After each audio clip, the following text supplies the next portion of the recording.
What's good, ladies and gentlemen? Welcome to the second installment for What If Deku Had Half Light, Half Dark. I hope you guys go on to enjoy today's video. Hey Ross, sauce it up.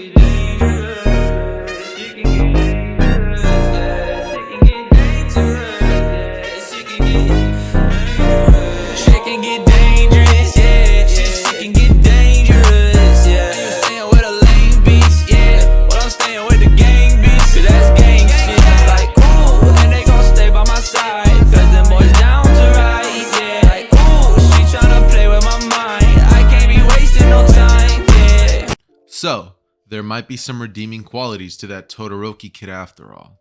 Before he then proceeds to sigh, look up at the sky and think, but maybe there isn't. After this, everybody would then go on to take the rest of the exam portions, following the 50-meter dash. Deku would clear this in about an instant, and when it comes to the light reflection, Deku would have done it with no problem. When it comes to the grip strength, Deku would have used his black hole ability to actually destroy it completely. When it comes to the standing long jump, Deku would simply have used his abilities to pretty much teleport once more, not even having to jump over it. And when it comes to the repeated side-to-side steps, Deku would actually get first place because he simply just reflects light off of each other over and over and over so fast that it almost looks like he wasn't moving. That's how fast it was.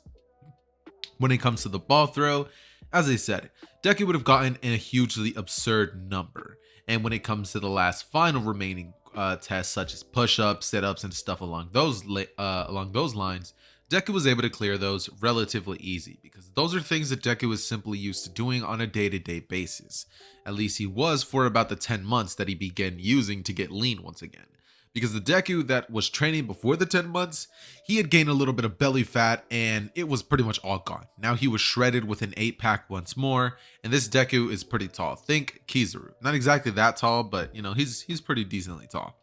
That being said, after this, Deku would smile at Todoroki before then proceeding to sigh, thinking he had expected more from another half and half quirk user. Todoroki, hearing this, would get mad and ask what that was all about.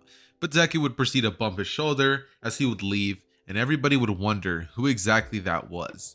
Aizawa at this moment, hearing all the bickering and discussing throughout the class, would then brief everybody saying that kid over there, the one that you're all talking about, he's something special. UA's never seen anything like him before. He broke all of All Might's records in every single way possible, and if I was you guys, I'd strive to be more like him. I'd also watch out for him, because he's going to be huge competition. The entire class would look at Deku as they would see him as this unsurmountable being that, you know, they're going to be having to work so hard to catch up to. That said, the next week would then basically come by as he would then proceed to kind of get to know his classmates. Tuesday, Wednesday, Thursday would go by and, you know, he gets to know his classmates' quirks, and by the end of everything, he would decide that none of them are really too awesome or like catches attention too much. So Deku decides to honestly just keep to himself because none of them truly interesting him. And it would kind of just be more of a Todoroki person where he kind of keeps to himself and only really talks whenever someone else talks to him. He's a pretty chill person overall and doesn't bother anybody, so they all kind of stop being so terrified of Deku overall, and they all kind of just respect his power. Eventually, however, the Heroes vs. Villains Day would arrive, and he would be on a team with Uraraka. And yes, Deku would have been in the class just sitting down when suddenly All Might would have burst through the doors, telling everybody that he is here, coming in like a normal person, before everybody would begin to abruptly freak out, and then All Might would begin to tell them all about their costumes and how they're going to be holding Hero vs. Villains trials. However, seeing as nothing really changes due to Deku having this insane power, they would all go outside, and Deku would still be assigned on a team with Uraraka. This would then lead to Bakugo and who was Bakugo teammate with? Oh yeah, Ida, being on the same team. Bakugo, getting the chance to finally get to fight Deku once more after this long-awaited time, would decide that he's going to be pulling out all the stops to destroy Deku. And so, he would be getting pretty hyped up for this battle. You know, he's thinking that this is finally his big chance to show everybody that Deku isn't the big dog in the classroom. It's him. And so, Bakugo would take this opportunity to kind of try to show off. However, he's not going to do very well in that. My man Bakugo is going to fail. And it would go something like this. It would be announced that all of them have about 2 minutes to have a plan, and Bakugo would simply tell Ida not to get in his way, calling him a four-eyed freak before then lunging down and trying to find Deku amongst the building. Deku would tell Uraraka not to really worry too much about passing this, and he would tell her not to worry about the blonde-haired boy, saying that while he might be a little bit intimidating, he's all bark and no bite, before then looking at her and saying that she should just simply go find the bomb room, and he'll follow her once she does. Uraraka would nod before going the opposite direction that Bakugo was coming from, and when Bakugo would ultimately finally end up screaming Deku's name, he would scream, "Deku!" before Deku would then say, "Ah, Kachan, there you are," saying, "I'm glad you came to me, so that way I didn't have to go looking for you." Bakugo would then look at Deku before saying, "There's nowhere for you to reflect your light upon today. Looks like it's over for you." Before Bakugo then says, "I copied something from your little book of tricks." Before he then shoots out of all 5 of his finger points, like AP shots almost. Like it's little bursts of explosions that just go straight, and they would hit Deku. However, they go straight through him. It does not affect him in the slightest. Deku would sit there and saying, "Ah, interesting attack, Bakugo. It might work against somebody else, but not me." Before he then proceeds to blitz over towards Bakugo's direction, moving with his normal speed, and then kick Bakugo square in the jaw, kicking him straight out of the building. Like he would send him flying through the building wall and send him outside crashing into the grass, as Bakugo would be knocked out clean.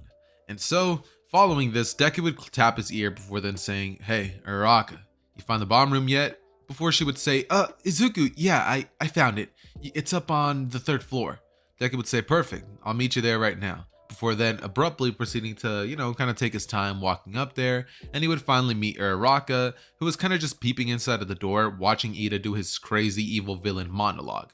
That said, Deku would proceed to go towards the doors. He would literally kick it down, and Ida, seeing this, would say, "Hero, you will not be stopping me," before he then rushes in with a reciprocal burst kick.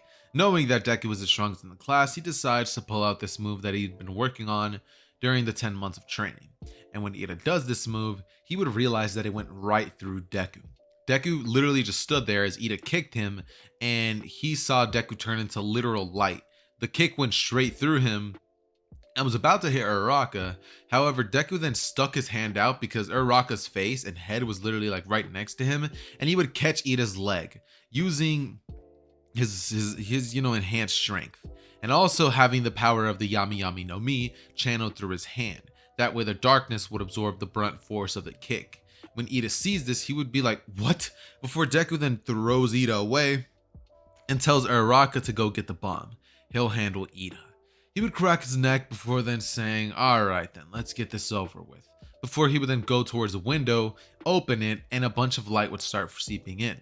Deku would then immediately start teleporting all over the place, as he would then appear behind Ida, as he would breathe down his neck and say, "Checkmate, buddy." And he would then proceed to kick Ida square in the ribs, sending him crashing into one of the pillars supporting the building. This is when Ida would fall down unconscious, and Deku would be announced the winner by All Might. A couple of the people in class would be thinking that Deku did go a little too far. However, Momo would say that the MVP overall was Izuku Midoriya. That said, Deku immediately after this would proceed to go to the waiting room where everybody was watching how everyone else performed, as he would see as Todoroki would simply freeze the entire building and ended the whole entire testing way quicker than he did. Deku would actually rub his chin thinking, so he is good at something at least, before then deciding that he can't wait to fight Todoroki one-on-one someday. And when Todoroki would finally enter the room, he would give Deku a cocky smirk.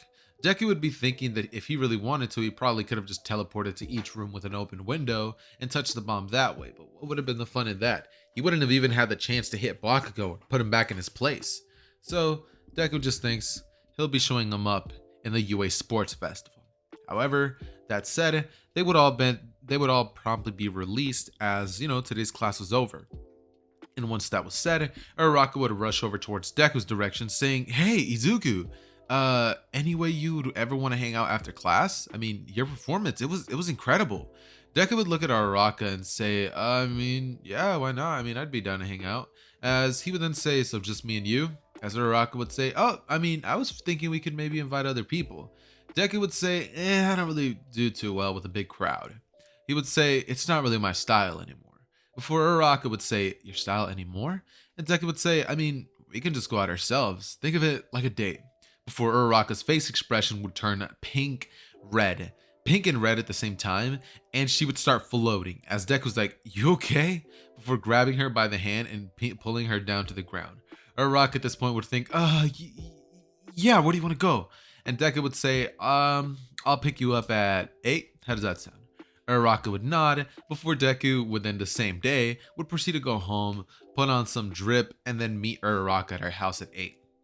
He would ask her, if she lives with her parents, and she would actually end up telling Deku that she actually lives alone. That her parents are sending her money from across the country to pretty much pay for UA schooling. And Deku would say that, they're actually good people, before having a smile on his face and saying, "So, no adult supervision. Sounds good." Before he would then take her out to a nice restaurant, they would have an absolutely good time. Deku was making a lot of sarcastic jokes. He was more of a nonchalant guy who every time he would say something, it would just be funny just because of the way he says it. And Uraraka just could not stop laughing. At first, everything was going off a little awkward because Uraraka would be really, really shy, or that's just how I think things would go. But eventually, they would end up making their way towards an arcade after all is said and done, and after all of that happened, Deku would have taken Uraraka back home. Once she was there, she would have actually ended up telling Deku she had an amazing day. And Deku would then go on to say, well, who's to say that the day has to end? Before they then go into Uraraka's house, and the rest is history. You know what I'm saying? They would proceed to just start cooking because they got hungry again. And out of nowhere, they would start watching some Judeon because Deku is in fact a professional raw dogger. Anyways, though, what would happen promptly after this is they would go on to have about 1 more week worth of just random school lessons and just hero training overall. Until eventually, Aizawa would tell them all that they have the entire weekend to pretty much sign this that says that they can actually go to the USJ for a training operation or mission or like class or whatever, right? Everybody would do so, and Deku would of course get his signature approved. Before the day would finally arrive, and Deku would be at the back of the bus with Uraraka talking things over. One person that would be trying to get Deku's attention would be Mina Ashido. She would be, kind of leaning over to the seat in the back, saying, "So, Deku, what are your likes, what are your dislikes?" Deku would be talking to her a little bit. Uraraka would be getting a little jealous, but I don't think that she would respond. So she just kind of holds it in, and since they're not dating, she can't even tell him anything. Like he's her man, but not really at the same time, if that makes sense. I don't know if you guys have ever been in that, but that's kind of what's going on. Anyways, though, what would end up happening afterwards is they would all end up arriving at the USJ place when suddenly the Hero 13 would proceed to give them a extremely boring speech on how quirks can be dangerous, but they have to learn to use them properly. Everybody would be hearing this, and Deku would be bored out of his mind. Before abruptly, a black and purple portal would appear in the middle of the school. Or no, not the school, but the USJ. Deku, seeing this, would look towards Aizawa before saying, "I didn't know we were training against fake villains." Before Aizawa would turn his quirk on, saying, "That's not a fake villain." And Deku would say, "That's all I needed to hear." Before he would stick 5 fingers out and shoot a laser beam straight through Kurogiri, actually piercing his metal part, the only part that Kurogiri could actually get hit on, causing Kurogiri to not be able to actually teleport the students off. And so, Deku never even gets teleported to the water section. So his weakness is never exploited, and nobody's actually able to find out that Deku even, has a weakness. That said, Deku would end up seeing a bunch of other portals being open simultaneously, and he would decide that it's about time that he had some fun, before then thinking to himself how long he thinks that it's going to be taking for him to take out all of these villains.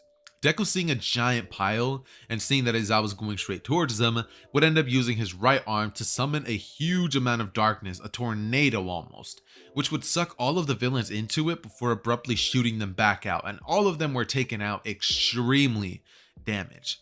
Deku after this would proceed to start blitzing around the area after shooting a bunch of holes straight through the roof, letting some light illuminate the place, letting Deku use his light reflection ability to pretty much blast off on different directions, just taking villain after villain out. He would have pretty much ended up eliminating 80% of the villains, and some of the other students like Bakugo, Todoroki, and Kirishima, who are brawlers, would have jumped into the action and tried to take out a couple villains themselves. Deku pretty quickly would end up realizing who the main boss is, before then deciding that he actually wants to go take him on himself. However, Shigaraki on the flip side would be losing his cool, thinking, how is it that one man is beating everybody? Kurogiri, open a portal, release the Nomu. Before the Nomu would then come out and would screech out into the heavens. Deku, seeing the Nomu, would look at Shigaraki before asking, is this thing alive? And Shigaraki would abruptly say, no, but it has the power of All Might. But before he could even finish that sentence, Deku would have already landed one of his most powerful attacks, a full power kick that would have sent the Nomu flying straight out of the USJ and blown the Nomu's head clean off. Deku would then look at the direction of Shigaraki as he would be thinking, he's not human. He would step back before falling onto the ground and saying, what are you? Before Kurogiri would appear and open a portal behind Shigaraki, allowing them to escape. Deku would then say, looks like the big bad got away. At least we took out the rest of the villains. And this is when All Might and the rest of the pro heroes would arrive because Ida ended up running away and calling them. All Might would arrive with an angered look on his face before then realizing that that student over there actually defeated everybody. All Might would be thinking to himself that yeah, he is showing in the heroes versus villains was impressive, but this much power, it's incredible.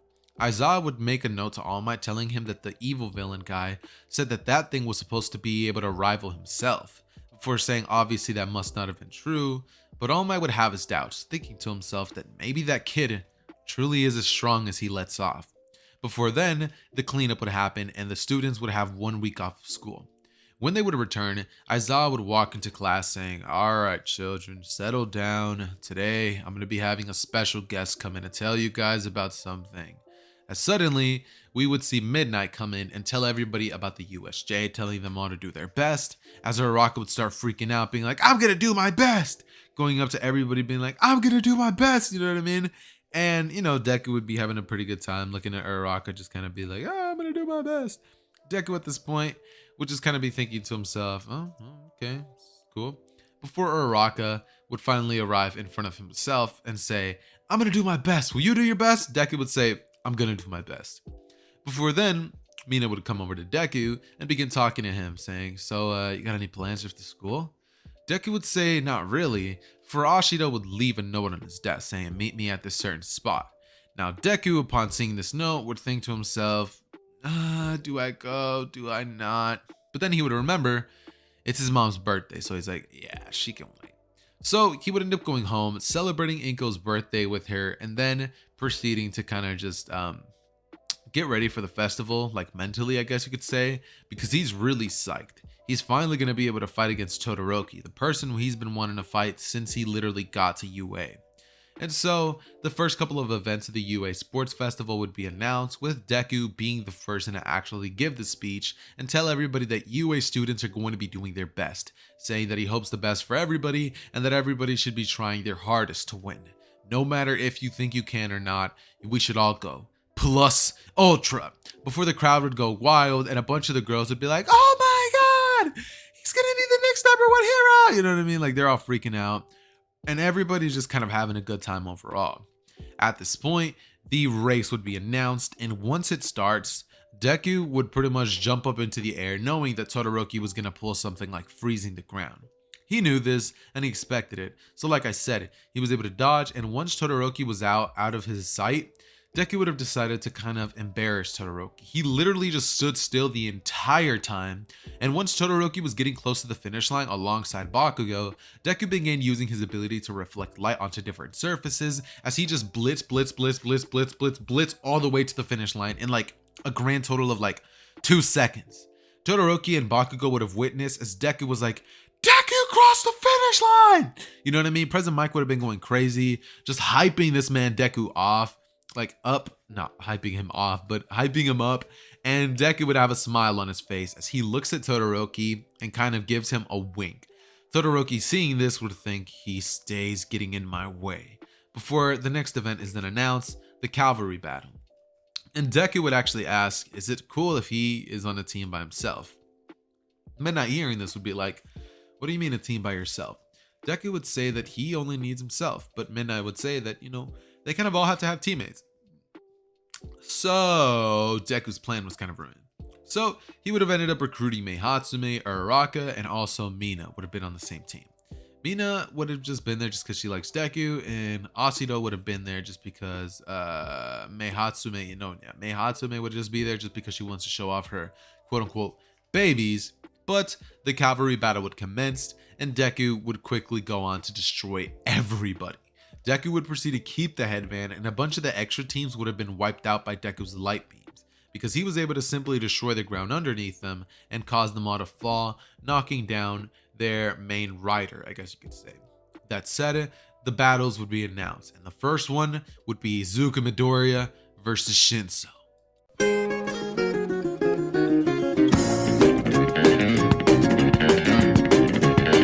Like for part 3.